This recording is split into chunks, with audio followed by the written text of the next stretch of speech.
Goebbels ప్రచారంలో భాగంగా ప్రతి ఒక్కరు దాన్ని అందుకుంటారు. ఓసారి తిరుపతి లడ్డు అంటారు, ఇంకొకసారి తిరుపతి లడ్డు గురించి మాట్లాడుతున్నారు. తిరుపతి లడ్డు గురించి మీరేం చెప్తారు? జగన్మోహన్ రెడ్డి తిరుపతి లడ్డు విషయంలో ఏ విధంగా చేశాడో అప్పుడు తిరుమల తిరుపతి ట్రస్ట్ బోర్డు చైర్మన్లుగా వాళ్ళ సొంత బంధువులను పెట్టుకొని ఏ విధంగా రాజకీయం చేశాడు, టికెట్లు ఏ విధంగా అమ్ముకున్నాడో, అక్కడ కలుషితం ఏ విధంగా చేశాడు మొత్తం చూసాం. ఒకప్పుడు వచ్చి తిరుమల భక్తులు ఏమని తిట్టేవాళ్ళు, ఏంటి ప్రభుత్వంలో మాకు ఈ విధంగా అని చెప్పి జగన్మోహన్ రెడ్డిని ఎట్ట తిట్టేవాళ్ళు మనం ఓపెన్గా చూసాం. ఇప్పుడు కూటమి ప్రభుత్వం వచ్చిన తర్వాత లడ్డులో క్వాలిటీ మారిందని, పరిస్థితులు మారాయని చెప్పి సాక్షాత్తు భక్తులే చెప్తూ ఉన్నారు. ఇక్కడెక్కడ రాజకీయం అనేది చేయాల.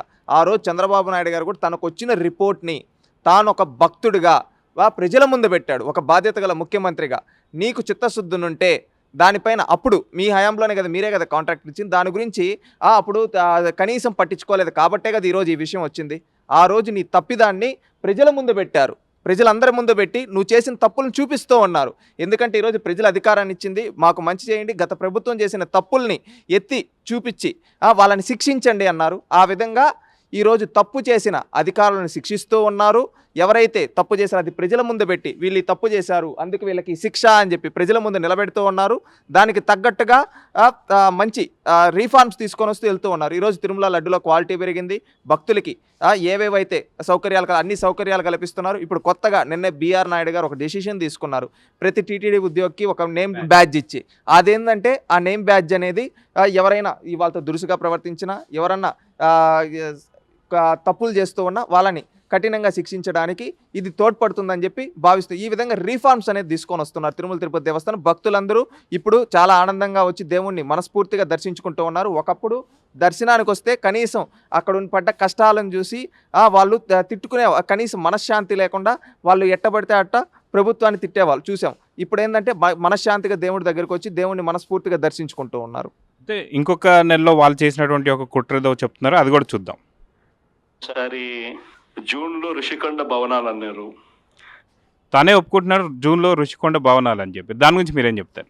ఋషికొండ భవనాల కోసం జగన్మోహన్ రెడ్డి తన సోకుల కోసం ఏ విధంగా ఖర్చు పెట్టాడో చంద్రబాబు నాయుడు గారు చూపించారు, పవన్ కళ్యాణ్ గారు చూపించారు, అక్కడున్న మంత్రులు చూపించారు, అది అందరూ చూశారు. తన ఒక్కడి కోసం 500 కోట్లు పెట్టి ప్రజాధనాన్ని వృధా చేసిన వ్యక్తి ఎవరన్నా ఉన్నారా అంటే అది జగన్మోహన్ రెడ్డి మాత్రమే అని చెప్పి దీని ద్వారా తెలియజేసుకుంటున్నాం.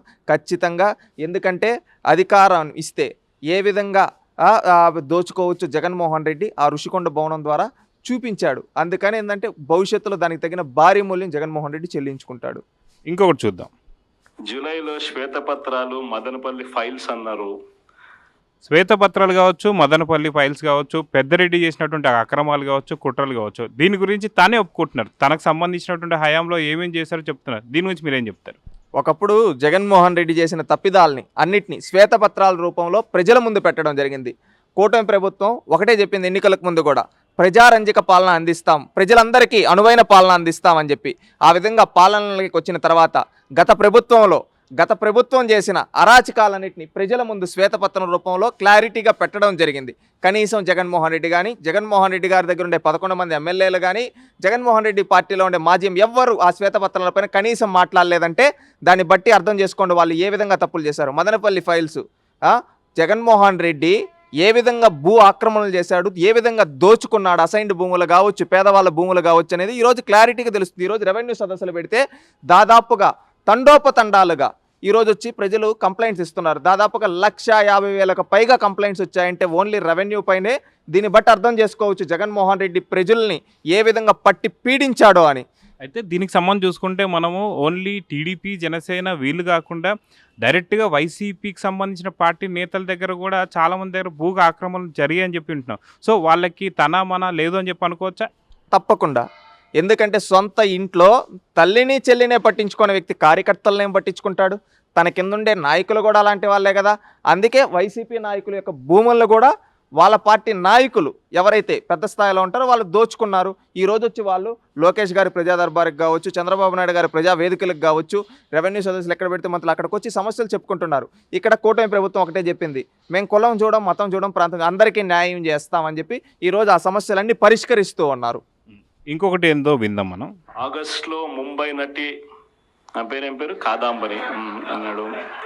అయితే ఆగస్టులో చూసుకునేసరికి కాదంబరి జత్వానికి సంబంధించి ఇప్పటికీ ఎన్నోసార్లు ప్రెస్ మీట్ పెట్టినటువంటి వైఎస్ జగన్ మళ్ళీ ఏదో పేరు మర్చిపోయినట్టుగా లేకపోతే మధ్య ప్రభుత్వం ఏదో ఏమంటారు స్తంభించినట్టుగా తను మాట్లాడేది కానీ ఆ పేరు మళ్ళీ ఏంటి అని అడగడాన్ని దీన్ని ఎలా చూడాలంటారు? దీన్ని నటన అనుకోవచ్చు అంటారా?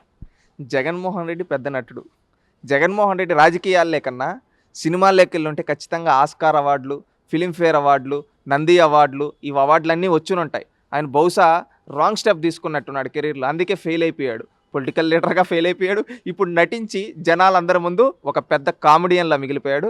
ఆయనకి జత్వాని గారి పేరు తెలీదా? అప్పుడు ప్రెస్ మీట్ పెట్టినప్పుడు దాంట్లో డైరెక్ట్ సీఎంఓ నుంచి కొంతమంది అధికారుల యొక్క ప్రోద్బలంతో ఆనాడు ఐపీఎస్ఎల్ వైపీఎస్ఎల్గా మారి అక్కడికి ముంబైకి వెళ్ళి ఆమె తీసుకొని వచ్చి వేధించారు. దాంట్లో క్లారిటీగా మీరు ఇప్పుడు కూడా జైల్లోనే ఉన్నాడు అతను, కుక్కల విద్యాసాగర్ ఇంకా బయటికి రాలేదు, మీరు తప్పు చేసినట్టు క్లారిటీగా ఉంది. మళ్ళీ ఈ నటనలు ఎందుకు? అదే చెప్తున్నాం కదా, మంచి నటుడు సినిమాల్లో ఉంటే ఆస్కార్ లెవెల్కో లేకపోతే ఫిలింఫేర్, నంది అవార్డులు వచ్చి ఉంటాయి. ఆ రాంగ్ స్టెప్ తీసుకున్నాడు కాబట్టి కెరీర్లో పాలిటిక్స్లోకి వచ్చి పొలిటికల్ లీడర్గా ఫెయిల్ అయ్యాడు. ఇప్పుడు జనాలందరి ముందు పెద్ద కామెడియన్గా, పొలిటికల్ కామెడియన్గా మిగిలిపోయాడు. ఇప్పుడు జబర్దస్త్ వాళ్ళు కూడా అంటూ ఉన్నారు, జబర్దస్త్ షో చూడడం ఆపే జగన్మోహన్ రెడ్డి ప్రెస్ మీట్లు చూస్తున్నారు. ఎందుకంటే జగన్మోహన్ రెడ్డి ప్రెస్ మీట్లో అన్ని కామెడీ ఉంది, పెద్ద కామెడీ అని ఆయన ఉండగా మా ఊరు చూస్తారని వాళ్ళు మా పొట్ట కొట్టొద్దని చెప్పి ఈ మధ్య ఎవరో మీమ్స్ చేస్తుంటే చూసాం. అంటే దీన్ని బట్టి అర్థం చేసుకోండి జగన్మోహన్ రెడ్డి ఎంత పెద్ద కామెడీ అని అయ్యాడు. అయితే ఒక మహిళని మరీ అంత ఇబ్బంది పెట్టడాన్ని ఎలా చూడాలంటారు? ఎందుకంటే సొంత ఇంట్లో వాళ్ళని పట్టించుకోవట్లేదు, అది అందరికీ తెలిసిందే. సో ఇట్లా బయట ఐపీఎస్లను కూడా ఇలా వాడుకోవడాన్ని ఎలా చూడాలంటారు? అధికార దుర్వినియోగం చేశాడు, దానికి తగిన మూల్యం చెల్లించుకుంటూ ఉన్నాడు. ఇంకొక అంశం విందాం మనం. సెప్టెంబర్లో ప్రకాశం బ్యారేజీని బోట్లతో ఢీకొట్టి గేట్లను పడగొట్టాలని చెప్పి మనం ప్లాన్ చేసినామని అంటాడు. ప్రకాశం బ్యారేజీకి సంబంధించి బోర్డులతో గుర్తించడానికి కావచ్చు, ఇదంతా పక్క ప్రణాళికని అందరికీ తెలిసింది. ఇప్పుడు నందిగామ సురేష్ జైల్లో ఉన్నాడు. అసలు నిజంగా లేదు అంటే వాళ్ళు ఎందుకని జైల్లో పెడతారు? సో ఎందుకని దీన్ని మళ్ళీ ప్రజల్ని మభ్యపెడతానికి ఇలాంటి మాటలను ఎలా చూడాలంటారు? ఒకటి, ప్రకాశం బ్యారేజ్ విషయంలో జగన్మోహన్ రెడ్డి కుట్ర అనేది క్లారిటీగా అందరూ చూశారు. ఎందుకంటే సాక్షాత్తు అక్కడ మనం చూస్తే ఆ బోట్లకి వైసీపీ రంగులు ఉండడం జరిగింది, దానికి సంబంధించిన వాళ్ళు వైసీపీ నాయకులు అవ్వడం జరిగింది. ఇవన్నీ చూస్తూ ఉంటే వైసీపీ నాయకులతో సంబంధం ఉందని చెప్పి ఆధారాలతో కొడితే దానికి సంబంధించిన వాళ్ళు ఎవరైతే ప్రోద్బలం చూపించారో వాళ్ళందరూ ఇప్పుడు ఇంకా జైల్లోనే ఉన్నారు. ఇక్కడ ఏంటంటే దాంట్లో విజయవాడ వరదలపైన ఇది ఒకటే కాదండి, వాళ్ళు ఎన్నో ఫేకులు చేశారు. అప్పుడు ఏంటంటే ఇంత మనీ అయిందంటే ఇంత బడ్జెట్ అయిందని చెప్పి ఈ విధంగా విష ప్రచారాలు చేయడం కూడా చూసాం. అంటే ఇక్కడ మీరు క్లారిటీగా చూడండి, వాళ్ళు ఏ విధంగా విష ప్రచారాలు చేస్తూ ఉన్నారో, వాళ్ళు చేసిన తప్పులను కూడా కప్పిపుచ్చుకునే దానికి ఏ విధంగా నంగనాచిలాగా అమాయకుల్లాగా, ఏమీ తెలియని అమాయకుల్లాగా జగన్మోహన్ రెడ్డి నటిస్తూ ఉన్నాడు చూడండి. ఇది అందరూ ప్రజలందరూ గమనిస్తున్నారు. ఇవన్నీ చూసి ఇంకా కూడా మారలేదు జగన్మోహన్ రెడ్డి అని అంటూ ఉన్నారు. మరొక అంశం విందాం. అక్టోబర్లో సరే ఇంకా ఎట్లా మీరంతా చూశారు, నా కుటుంబాన్ని తీసుకొచ్చినాడు. అక్టోబర్లోకి వచ్చేసరికి తన కుటుంబాన్ని పూర్తిగా వీధి మీదకి లాగానని చెప్పి మాట్లాడుతున్నటువంటి వైఎస్ జగన్ని ఎలా చూడాలంటారు? ఎందుకంటే చిన్నపిల్లలు అయితే వాళ్ళు మభ్యపెట్టవచ్చు, లేదా చాక్లెట్లు బిస్కెట్లు ఇవ్వచ్చు. అయితే సొంత చెల్లి ఒక పార్టీకి ఇప్పుడు అధ్యక్షురాలుగా ఉన్నారు, వాళ్ళని మభ్యపెట్టడం అనేది నిజంగా జరిగిద్దంటారా? ఎందుకని కూటమి ప్రభుత్వం మీద ఇలాగా కక్ష కట్టాడు? అయితే సొంత ఇంట్లో ఉన్న వాళ్ళని పట్టించుకునేటువంటి వ్యక్తి, సరిగ్గా క్రమశిక్షణలో పెట్టుకునేటువంటి వ్యక్తి నిజంగా రాష్ట్రాన్ని పరిపాలిస్తాడని చెప్పి అనుకోవాలా? నిజంగా సొంత చెల్లి కానీ తల్లి కానీ ఇక్కడ చంద్రబాబు నాయుడు గారు ఏదో చేస్తున్నారని చెప్పారు, దీన్ని ఎలా చూడాలంటారు? ఒకటి, వాళ్ళ ఇంట్లో విషయాలు వాళ్ళు చూసుకోవాలి. వాళ్ళ ఇంట్లో విషయాన్ని వాళ్ళు వీధిపైకి తెచ్చి కూటమి ప్రభుత్వం పైన వస్తారేంది? అసలు ఏం సంబంధం? ఇప్పుడు ఎన్నికలకు ముందు ఈయనే కదా అనింది, పసుపు చీర కట్టుకో ఉంది అని చెప్పి ఇతనే దిగజారుడు మాట్లాడాడు. ఇతనే వాళ్ళ చెల్లి క్యారెక్టర్ అసాసినేషన్ చేపిస్తూ వాళ్ళ పార్టీ సోషల్ మీడియాలో పెట్టించాడు. వాళ్ళు ఇంకొక చెల్లి బాబాయ్ కూతుర్ని వేధిస్తూ ఉన్నాడు ఈయన. మళ్ళీ ఈయన వచ్చి నీతులు చెప్తాడు. ఈయన నీతులు చెప్తే వింటారు. నువ్వు నీ ఇంట్లో విషయాన్ని బయట పెట్టుకొని మీ బాబాయ్ని ఆ రోజు చనిపోయినప్పుడు నువ్వు కదా నారాసుర రక్త చరిత్ర అన్నావు. ఆ తర్వాత అది నారాసుర రక్త చరిత్ర కాదు, మా ఇంటి రక్త చరిత్ర అని చెప్పింది నీ సొంత చెల్లి సునీత కదా, షర్మిల కదా. అది మీ ఇంట్లో గొడవని మీరిద్దరూ అటు ఇటు మాట్లాడుకొని కూటమి ప్రభుత్వం పైన దోస్తారేంటి? గొడ్డలు ఇచ్చింది ఎవరు? ఫోనులు చేసింది ఎవరు? మీరు, మీ కుటుంబ సభ్యులు. దానికి తెలుగుదేశం పార్టీకి ఏం సంబంధం? నువ్వు ఇక్కడ బురద జల్తా ఉండవు. మారు, నీ పద్ధతి మార్చుకో జగన్మోహన్ రెడ్డి. ఏంటంటే ఎప్పుడు బురద జల్తా అంటే కుదరదు. నీ ఇంట్లో నీ ఆస్తి తగాదాలకి కూటమి ప్రభుత్వంకి ఏం సంబంధం? నీ ఇంట్లో నీ ఆస్తి తగాదాలు పెట్టుకొని నువ్వు నీ చెల్లెలకు ఆస్తులు ఇవ్వకుండా మీరు ఆ రోజు రాజశేఖర రెడ్డి ఉండే అప్పుడు అక్రమంగా సంపాదించిన సంపాదన కాబట్టి దానికి లెక్కలు లేవు కాబట్టి ఇప్పుడు ఆ అక్రమ సంపాదన నాదంటే నాదని నువ్వు నీ చెల్లి కొట్టుకుంటూ కూటమి ప్రభుత్వం పైన దోస్తారేంటి? అది మీ ఇంటి తగాదా, మీరు రోడ్డుపైకి తెచ్చుకున్నారు, మీ చిన్నాయన శవాన్ని మీరు చంపుకున్నారు, మీరు రాజకీయం చేస్తూ ఉన్నారు. అది ఇకనైనా ఆపి మంచిగా నీతిగా రాజకీయాలు చేయండి అని చెప్పి తెలియజేస్తూ ఉన్నాం. కూటమి ప్రభుత్వం పైన ఇలాంటి బురద జల్లాలను చూస్తే ప్రజలు రేపు భవిష్యత్తులో ఇవ్వబోయే దెబ్బకి జగన్మోహన్ రెడ్డికి ఇప్పటికే అధపాతాళంలోకి వెళ్ళాడు, ఇంకా భవిష్యత్తు లేకుండా గుండు సున్నా పెడతారు. అయితే మరొక నెలలో ఏం జరిగింది అనేది జగన్ ఏం చెప్తున్నాడో విన్నాం. పై దృష్టి మళ్లించడానికి 14 లక్షల కోట్ల అప్పులు అని చెప్పి. నిజంగా ఏపీలో అప్పులు లేవా? అసలు అప్పులు సున్నాగా పెట్టేసి వెళ్ళాడని చెప్పాలని అనుకోవాలా జగన్ గారు? ఎందుకంటే 14 లక్షల కోట్లు అని చెప్పి ఇంకొక అబద్ధం మాట్లాడుతున్నారు. దీని గురించి అసలుకి ఎలా అంటే ఏపీ ప్రజలందరూ కూడా వెరీ గొర్రెలు అనుకుంటున్నాడా, ఇప్పటికీ గొర్రెలు అనుకున్నాడని చెప్పేసి అనుకుంటే ఏం చెప్తారు మీరు? ఒకటి మీరు అడిగారు 14 లక్షల కోట్లు అబద్ధం అని జగన్మోహన్ రెడ్డి అంటూ ఉన్నాడని. 14 లక్షల కోట్ల అప్పు అనేది చేసింది వాస్తవం. సాక్షాత్తు నిండు సభలో చంద్రబాబు నాయుడు గారు కూడా ఏమని చెప్పారు? జగన్మోహన్ రెడ్డి అన్ని ద్వారా తేలింది ఇంత అప్పు, ఇంకా తేలాల్సింది ఎంతో ఉంది, ఇప్పటికీ మేము లోడుతూ ఉంటే అప్పు అంతా వస్తూ ఉందని. ఇతను అప్పు మాత్రమే కాదు, రాష్ట్రాన్ని విధ్వంసం కూడా చేశాడు. ఒకటి మీరు గ్రహిస్తే, జగన్మోహన్ రెడ్డి రాజధానిని కంటిన్యూ చేయలేదు. గతంలో ఎన్నికలకు ముందు 2019 ఎన్నికలకు ముందు ఏమని చెప్పాడు? నేను రాజధాని ఇక్కడే ఉండిస్తా, చంద్రబాబు నాయుడు గారి కంటే పెద్దదిగా కడతా అని చెప్పాడు. ఆ తర్వాత అన్నా క్యాంటీన్లు అన్నింటినీ నేను ఉపయోగిస్తా, ఇంకా చంద్రబాబు నాయుడు గారి అన్నింటినీ నేను చూస్తానని చెప్పాడు. కానీ అధికారంలోకి వచ్చిన తర్వాత ఏం చేశాడంటే అన్నిటినీ నిర్వీర్యం చేసేశాడు. అక్కడ ఎవరు లేరు. ఇప్పుడు జంగిల్ క్లియరెన్స్కే కోట్లు అవుతుంది. అది జగన్మోహన్ రెడ్డి యొక్క చేతగానితనం వల్ల కదా. జగన్మోహన్ రెడ్డి కంటిన్యూ చేసి ఉంటే అది ప్రజలపైన భారం పడుండదు కదా. జగన్మోహన్ రెడ్డి ఆ రోజు రాజధాని కరెక్ట్గా కట్టేసి ఉంటే అప్పుడున్న రేట్లతో సరిపోయి ఉంటుంది. ఇప్పుడు బడ్జెట్ పెరుగుతూ ఉందంటే కాలక్రమేణా పెరుగుతూ ఉండే కొద్దీ రేట్లు అనేది పెరుగుతూ ఉంటాయి. ఇప్పుడు బడ్జెట్ పెరుగుతుంది, దానికి కారణం జగన్మోహన్ రెడ్డి కదా. ఈ విధంగా చూసుకుని అప్పులు చేసి రాష్ట్రాన్ని విధ్వంసం చేసి వెళ్ళిపోయిన జగన్మోహన్ రెడ్డి ఈరోజు ఆర్థిక లెక్కల గురించి మాట్లాడుతుంటే జనాలు నవ్వుతూ ఉన్నారు.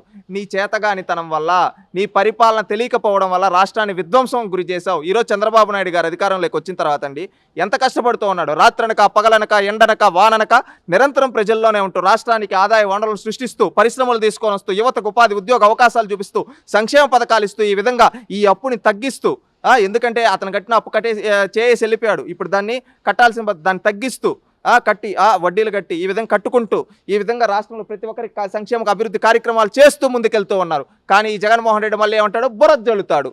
ఈ బురద జల్లడం ఆపుకో అని జగన్మోహన్ రెడ్డికి తెలియజేస్తున్నాం. చివరిగా వైఎస్ జగన్ ఏం మాట్లాడారో విందాం. దృష్టి మళ్లించడానికి 14 లక్షల కోట్ల అప్పులు అని చెప్పి. డిసెంబర్లోకి వచ్చేసరికి ఇప్పుడు కొత్తగా మీరు అంతా మనం చూస్తూ ఉన్నాం, రేషన్ బియ్యం అంటానండి. ఇప్పుడు కొత్తగా రేషన్ బియ్యం మాఫియాకి పెట్టింది పేరుగా మనం చూసాం. కాకినాడ పోర్టులో ఏం జరిగింది, ద్వారంపూడి చంద్రశేఖర్ ఏం చేశాడు, ఇప్పుడు కొత్తగా మళ్ళీ పేర్ని నానికి సంబంధించినటువంటి కూడా కొన్ని అంశాలు బయటకు వస్తున్నాయి. అసలు నిజంగా ఇంత తప్పులు చేస్తూ కూడా ఇలా మభ్య పెట్టడం కావచ్చు, కప్పి పెట్టడాన్ని ఎలా చూడొచ్చు అంటారు? కొన్ని వేలకు టన్నులు ఏదైతే ఆఫ్రికాకి ఎగుమతి అవుతున్నటువంటి ఒక ఏదైతే ఆ రైస్ ఉందో దాని గురించి మీరేం చెప్తారు? ఒకటి, పేదోడికి ఇవ్వాల్సిన బియ్యాన్ని జగన్మోహన్ రెడ్డి తన అక్రమ సంపాదన కోసం ఈ విధంగా చేశాడు. తన అక్రమ సంపాదన కోసం ఈరోజు పేరు నాని భార్య పైన కేసు రిజిస్టర్ అయింది, ద్వారంపూడి చంద్రశేఖర్ రెడ్డి పైన రిజిస్టర్ అయింది. రేపు భవిష్యత్తులో ఇంకా పెద్ద తలకాయలు పైన కూడా కేసులు రిజిస్టర్ అవుతాయి. ఎందుకంటే దీంట్లో మీకు కొన్ని ఎగ్జాంపుల్స్ చెప్తా. ఈయన సౌత్ ఆఫ్రికా మోడల్ అని చెప్పి 3 రాజధానులు అన్నాడు, గుర్తుందా మీకు?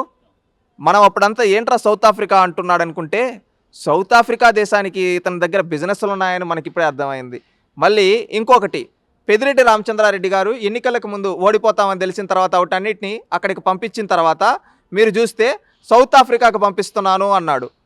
అంటే సౌత్ ఆఫ్రికా మీరు ఇక్కడ చూడండి, ఇప్పుడు రేషన్ బియ్యం సౌత్ ఆఫ్రికా అంటే సౌత్ ఆఫ్రికాలో వీళ్ళ అక్రమ సంపాదన చేస్తూ ఆ దేశంలో బిజినెస్లు చేసుకుంటూ ఇక్కడి నుంచి అక్రమంగా అక్కడికి వెళ్ళి అక్కడ వ్యాపారం చేసుకున్నారు ఈ పరిపాలకులు. జగన్మోహన్ రెడ్డి ఆ రోజు పరిపాలన చేసిన ఎవరైతే జగన్మోహన్ రెడ్డి చుట్టూ ఉన్నారు అలాంటి వాళ్ళని మనం ఏమనాలి? వీళ్ళు పేదోడు పొట్టగొట్టి వీళ్ళ సంపాదించుకున్న ఇలాంటి వ్యక్తుల్ని ఎలా శిక్షించాలి మీరు చెప్పండి? రేపు భవిష్యత్తులో తగ్గిన మూల్యం చెల్లించుకుంటారు వీళ్ళందరూ. అయితే మనం చూసుకుంటే దాదాపు ఫ్రీగా ఇస్తున్నటువంటి ఒక ఏదైతే రేషన్ బియ్యం ఉందో దీన్ని దాదాపుగా ఆఫ్రికాకి వెళ్ళిన తర్వాత 150 రూపాయలు ఒక బిర్యానీ తినేంత దానికైనా పైన అని చెప్పి అనుకోవచ్చు. ఇక్కడ పేదవాడికి సంబంధించినటువంటి ఈ యొక్క బియ్యాన్ని వాళ్ళు తీసుకుంటున్నారు కాబట్టి దీన్ని ఎలా చూడొచ్చు అంటారు? ఒకటండి, అదే వీళ్ళ అక్రమ సంపాదన కోసం ఏంటంటే ఇక్కడ సబ్సిడీ అని చెప్పి అక్కడికి వెళ్ళి వేలు కోట్లు వేల కోట్లు సంపాదించేశారు. ఇలాంటి వాళ్ళని కఠినంగా శిక్షించాలని కోరుకుంటూ ఉన్నాం. సో చూద్దాం సార్ ఏం జరగబోతుందో.